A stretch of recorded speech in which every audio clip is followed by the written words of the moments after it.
Bonjour, dans cette vidéo, je vais vous présenter comment j'ai fait pour apprendre les éléments qui composent un échiquier à des enfants. Donc avant tout ça, je vous invite à cliquer sur le bouton s'abonner, comme ça vous pourrez recevoir mes conseils et mes méthodes sur l'apprentissage du jeu d'échecs. Donc on va commencer à voir comment présenter un échiquier à son enfant. Ensuite, on va apprendre le nom des pièces qui sont présentes sur un échiquier. Et après, on va apprendre à placer les pièces sur un échiquier pour commencer une partie d'échecs.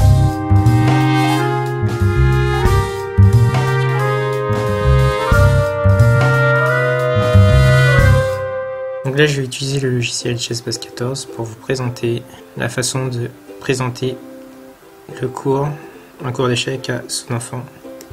Donc moi, donc là, je vais dans la base de données cours d'échecs pour débutants que j'ai créé à partir de mes cours il y a quelques jours.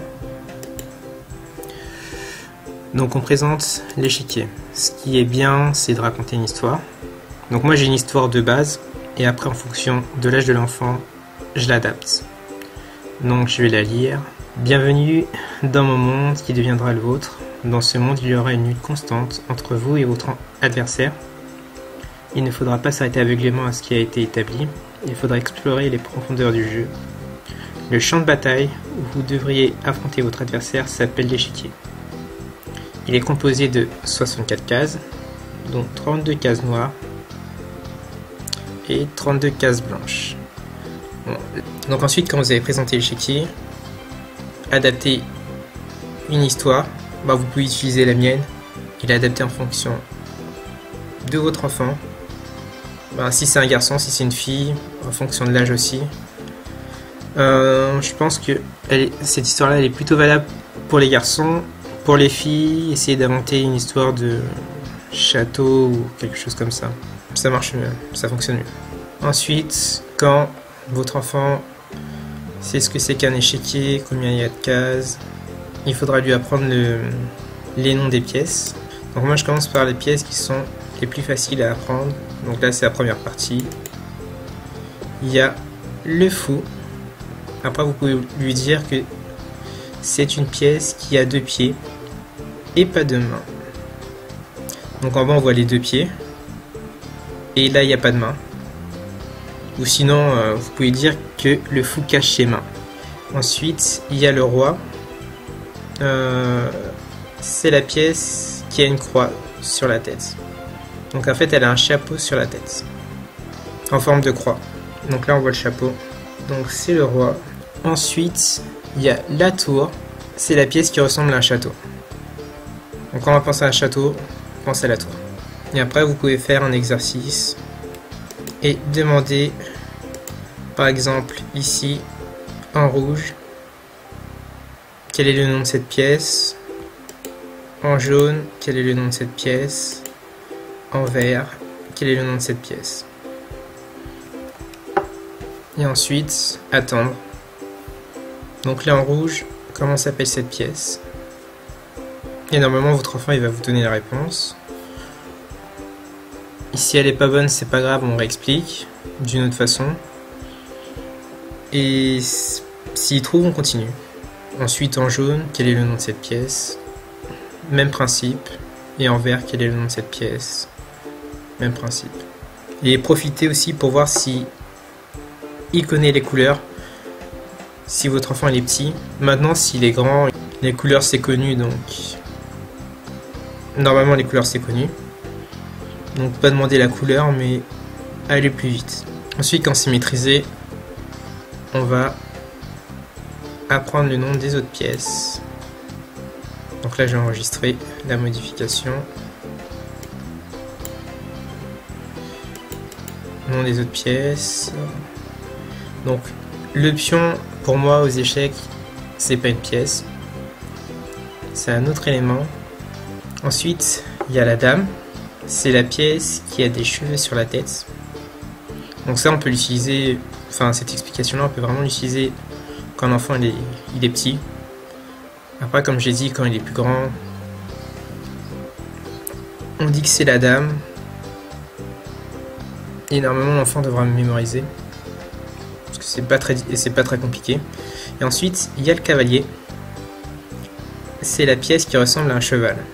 Et souvent les enfants, même les adultes, font l'erreur et appellent un cavalier, un cheval. Et ça, c'est souvent des personnes qui ne jouent pas aux échecs. Donc c'est un moyen de voir si une personne joue aux échecs, souvent, régulièrement, ou si elle joue pas aux échecs. Et souvent, les gens, ou la plupart des personnes font aussi l'erreur, ils appellent la dame une reine. Alors que normalement, une dame, c'est une dame. Surtout que c'est la pièce la plus puissante de l'échiquier, la plus forte. Et ensuite, c'est bien de savoir ce que c'est qu'une rangée. Donc si c'est pas su, donc si votre enfant sait pas ce que c'est qu'une rangée, lui apprendre ce que c'est. Et dans ce cas-là, il y a une autre partie sur les rangées. Donc moi j'appelle une rangée, c'est une ligne qui va de la gauche vers la droite. Ça c'est plus simple à apprendre, gauche vers la droite. Donc la rangée numéro 1, donc là il y a les chiffres 1, 2, 3, 4, 5, 6, 7, 8. La rangée numéro 1 est en jaune, donc c'est ici. La rangée numéro 2 est en vert. La rangée numéro 7 est en rouge. Et en haut, c'est la rangée numéro 8. Et après, vous pouvez faire des exercices. Quand c'est acquis, on peut continuer. Et tant que c'est pas acquis, faire des exercices dessus. Donc voilà, c'est plutôt pour les plus petits. Les plus grands, ils savent ce que c'est qu'une rangée. Et s'ils ne le savent pas, ça prendra moins de 20 secondes pour le comprendre et pour l'assimiler et pour pouvoir utiliser ce qu'ils auront appris.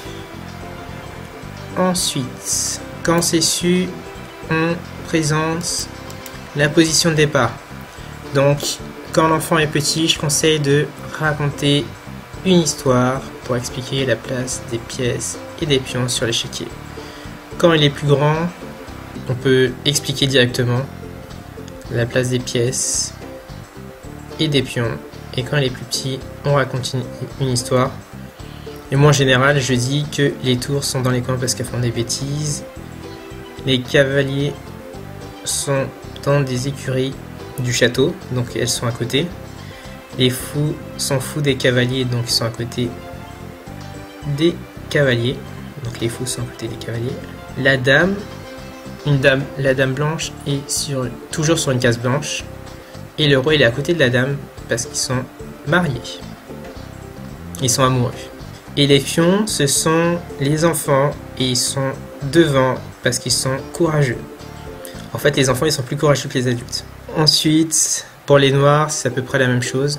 Même histoire. Enfin, les tours sont dans les coins parce qu'elles font des bêtises. Et bien expliquer que les pièces, donc les pièces blanches, tour, cavalier, fou, dame, roi, sont sur la rangée numéro 1. Les pions blancs sont sur la rangée numéro 2. Les pions noirs sont sur la rangée numéro 7. Et les pièces noires sont sur la rangée numéro 8. Et normalement, quand on dit ça, la rangée numéro 1, 2, 7 et 8, ça doit être compris par l'enfant parce qu'on a vu précédemment ce que c'était qu'une rangée. Ensuite, l'idéal ce serait de prendre un échiquier et de replacer d'un échiquier, de le vider, de donner les pièces à votre enfant et il doit remettre la position de départ. S'il fait des fautes au début, c'est normal, c'est comme pour tout, quand on apprend, on fait des erreurs.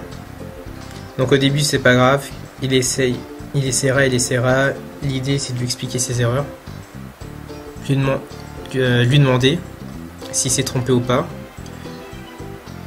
Quand il s'est trompé, essayer de comprendre pourquoi il s'est trompé. Ensuite lui expliquer et recommencer. Et à force, il va assimiler et ensuite il pourra reproduire la position de départ sans erreur assez rapidement. Ça peut prendre un peu de temps s'il est très petit, mais en général, on va dire en quelques minutes, ou des fois ça peut être en quelques heures, c'est assimilé. Et après, il pourra placer les pièces sur l'échiquier. Il connaîtra le nom des pièces. Il sera que dans la position de départ, les blancs ils ont 2 cavaliers, ils ont 2 fous, 2 tours, un roi, une dame. Il sera où les placer, il sera placé les pions. Il sera que les pions sont très courageux, donc les enfants sont très courageux. Les tours noirs, il y en a 2 aussi, 2 cavaliers noirs, 2 fous noirs, une dame noire et un roi noir. Et ce qui est bien, c'est que aux échecs, on affronte un adversaire de façon équitable, parce que c'est l'égalité absolue. Et ça peut être intéressant. Enfin, lui poser des questions sur ça, ça peut être intéressant de voir sa réaction. Et ensuite, quand c'est vraiment acquis, on pourra passer à l'apprentissage du déplacement de la tour. C'est ce que je conseille dans une vidéo précédente. Donc voilà, si vous avez des questions, comme je disais avant, posez-les en commentaire s'il y a quelque chose que vous n'avez pas compris ou que vous voulez approfondir. N'hésitez pas à cliquer sur le bouton j'aime si ça vous a plu, comme ça moi ça me permet d'avoir un retour et d'améliorer ma vidéo. S'il y a des choses qui vous ont pas plu, donc si c'est intéressant, n'oubliez pas de partager la vidéo à une personne qui pourrait être intéressée par le contenu. N'oubliez pas de cliquer en bas de la description pour télécharger mon e-book sur l'initiation du jeu d'échecs avec un petit budget. Donc là vous aurez toutes mes méthodes pour enseigner le jeu d'échecs à votre enfant avec un petit budget. Et là ce que je suis en train de vous présenter, ce que je vous ai présenté, c'est le complément de mon e-book. En tout cas les règles. Donc je vous dis à bientôt pour vous donner mes conseils et mes méthodes pour apprendre le jeu d'échecs à votre enfant. À bientôt.